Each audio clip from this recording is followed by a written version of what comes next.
आज हम बात करने वाले हैं eye to eye contact. Eye to eye contact actually होता क्या है? आई टू आई कॉन्टैक्ट ये चीज होती है, अगर आप लोग किसी भी सामने वाले बंदे के साथ अगर आप नीचे गर्दन झुका के बात कर रहे हो, मतलब वो समझेगा कि इसमें माल में दम नहीं है, ये सर झुका के बात कर रहा है, मतलब ये कुछ नहीं कर सकता, इसका कॉन्फिडेंस लेवल काफी लो बजट है। अगर आप लोग उसी इंसान के साथ अगर सर उठा के बात कर रहे हो, मतलब सामने वाला बंदा समझेगा कि अपने आप को मेरे से बड़ा समझ रहा है, ये इसका कॉन्फिडेंस लेवल बहुत ज्यादा ओवर कॉन्फिडेंस लेवल का है, मतलब उसके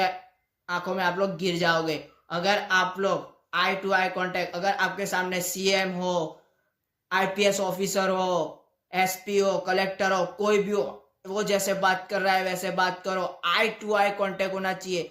तो जाके उसके दिल में बात उतरेगी। आप लोग जो बोल रहे हो वो बात उसे सीधे दिल में जाके उतरेगी। तभी याद रखने का, कभी भी किसी के साथ बात कर रहे हो तो आई टू आई कांटेक्ट, वो जैसे बात कर रहा है